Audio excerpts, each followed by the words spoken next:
ValleyFair is a small theme park located in Shakopee, Minnesota, only about 15 minutes outside of Minneapolis and 20 minutes away from Mall of America. This is one of the smaller parks in the Cedar Fair chain, and definitely in the lower tier when it comes to their roller coaster collection. Despite this, I paid a visit to the park in late July and walked away pleasantly surprised by the park as a whole. Welcome to Eject Your Airtime, and this is my in-depth analysis of ValleyFair.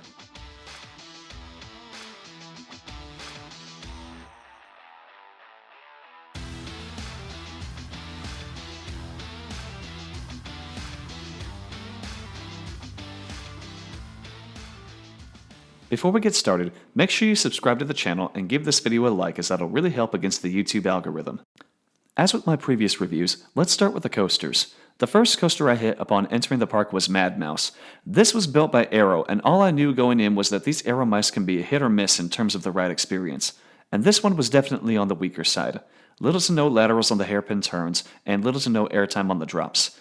Pair that with the very slow moving lines due to the low capacity, this was definitely a one and done for me.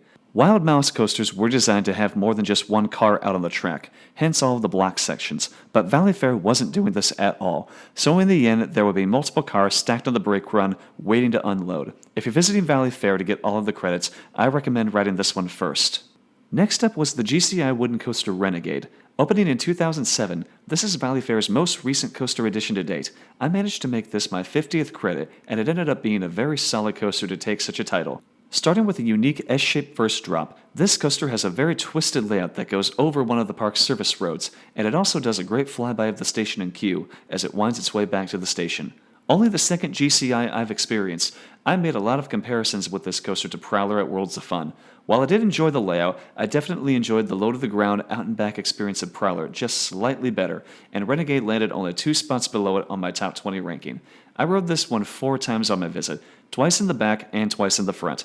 While it is a little bit on the rough side, it wasn't an unbearable jackhammering kind of rough, so it was still a very enjoyable experience. Definitely the best coaster in the park. Since Renegade is over on that far end of the park, I made my way over to Excalibur next. This is a very unique version of Aero's Mine Train coaster. This coaster is in a very odd location in the park. In order to reach it, you have to walk past the water park and through a tunnel under the service road to a dead-end section of the park, with nothing but Excalibur and Thunder Canyon, the park's river raft ride. Excalibur is best described as being somewhat of an oddball in the park's lineup. I can't really think of anything else Aero built that could compare to it. Maybe a combination of Cedar Point's Gemini in terms of height, with the twists and turns of Aero's standard mine train coasters. It's not a very long ride either. Following the first drop, the ride swoops into a large bank turn, followed by a figure 8 and then an S-bend back into the brake run. Despite this, it wasn't terribly rough like many Aero coasters, and I had a couple of nice moments of floater airtime, so I found it surprisingly fun. Definitely not the most exciting coaster in the park, but at least worth experiencing. Up next was Corkscrew, the third and final Aero coaster in the park. It blows my mind that this is the only coaster in the entire park that goes upside down. 1 vertical loop and 2 corkscrews. That's it.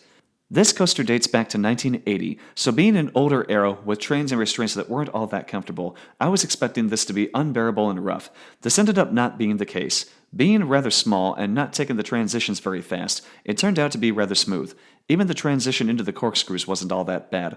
On top of this, Corkscrew is right in the middle of the park. Brightly colored and with its elements over the water, it's very visually appealing as you walk around the park. Definitely more fun to watch than it is to ride, though. From here, I went on to ride the park's launch coaster, the Intamin Impulse coaster Steel Venom. As I was pulling into the park, this one quickly became the coaster I was most excited to ride. Having experienced vertical velocity at Six Flags Great America nearly 2 months prior, I knew what to expect in terms of the launch. But Steel Venom had something that Great America's couldn't match: the holding brake. As the train made its second run up the rear spike, the brakes stopped the coaster and held it in place for a moment. This is fun to watch as you see everyone's legs fall forward just before it lets you drop again. This is the only impulse coaster that still makes use of the holding brake, and experiencing it in the front row really amped up the thrill. The only negative, aside from the low capacity from single train ops, is that this is an Intamin from 2003, so it isn't that reliable. I heard from guests throughout the day that this one had gone down for maintenance more than once, so I am glad I got 2 rides on it early in the day. I then made my way to the tallest coaster in the park, the Morgan Hypercoaster Wild Thing, and while this coaster is a great showcase of speed, hitting 74 miles an hour, what a waste of potential. This coaster features a lot of large drawn-out turns and little to no airtime. When I rode the Mamba at Worlds of Fun back in June, they were only running one train, and the trims on the mid-course were not hitting hard, if even at all. So in the last row, Mamba gave great airtime on the return trip. Wild Thing, on the other hand, lost so much of its speed on the mid-course that it killed any chance of airtime on the Bunny Hills coming back to the station. I said it in my Worlds of Fun review, but it is true that after having experienced my first B&M Hypercoaster, the Morgan Hypers aren't that exciting. They're just okay. The final credit of the day was the park's other wooden coaster, High Roller. This coaster opened with the park in 1976. I tried to ride this one early in the day, but it went down for maintenance just before I could get on. I went in expecting this to give an enjoyable experience of a classic Woody. It was relatively smooth through the first half, but after the turnaround, I somehow ended up getting jackhammered into my seat more than a few times. I also didn't experience as much airtime as I was hoping for. In the end, I think I just got a bad ride. I took my one ride in the last row, and I wanted to go back around and try the front to see if it would be any better, but they were only running one train and the line was not moving very fast, so I'll just have to try it again if I ever return to ValleyFair. Before moving on, here is a list displaying how I personally rank the coasters in the park. This lineup may not be very large, and there's not a single bad coaster in this park, but for what they have, this is a pretty solid lineup.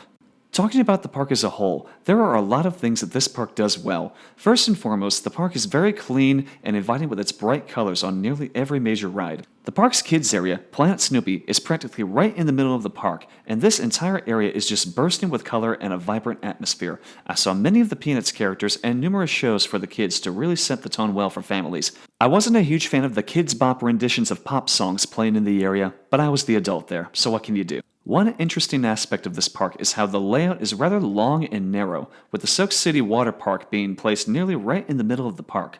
So it was interesting seeing these huge speed slides and a lazy river as I'm walking over by the area where Renegade and Excalibur could be found. With that, be prepared to deal with a few dead ends in the park. Another slightly confusing aspect to me was navigating my way to Power Tower, the park's S&S drop ride. I see a rickety swinging bridge leading to it, but the sign over it gives you the impression that it's only for those who have the Fastlane wristband. So at first I thought there was another way to get to it. Turns out that bridge was the right way, and the Fastlane queue splits from the regular once you get across the bridge. My biggest complaint of the day was the inconsistent ride ops, and I mentioned this in my vlog of the trip. Throughout the day, the lines for major rides didn't always move as consistently as one would expect. Even some of the shorter lines were taking longer than they should. To compare with my visit to Six Flags Great America, ride ops were pushing to get the next coasters loaded, checked, and dispatched. At ValleyFair on the Monday that I spent at the park, I noticed many times a coaster sitting on the brake run with a train in the station not even loaded with new riders yet. This was most evident on Corkscrew and High Roller. Lines for both of these coasters were not too bad most of the day, but ops did make them feel longer than they needed to be. Luckily, I had gotten all of the coaster credits early in the day when lines weren't as bad, so this didn't bother me too much when waiting for re-rides in the afternoon, but it can still be a little bit frustrating. The future of ValleyFair is definitely one of the toughest things to predict, despite being one of the original Cedar Fair parks. I mean, Cedar Fair did get half its name from this park. It's surprising they have gotten ignored for as long as they have when it comes to new major investments. Having only one looping coaster in the entire park, it could really use just one more solid standout attraction. Renegade is a great top coaster, but it needs something with inversions to help it out. A great addition would be something like an RMC Raptor, a New Age Vekoma, or a compact Premier Rides launch coaster. Like many others out there, I believe a small B&M inverted coaster would really round out this coaster lineup, but I just don't see it happening anytime soon.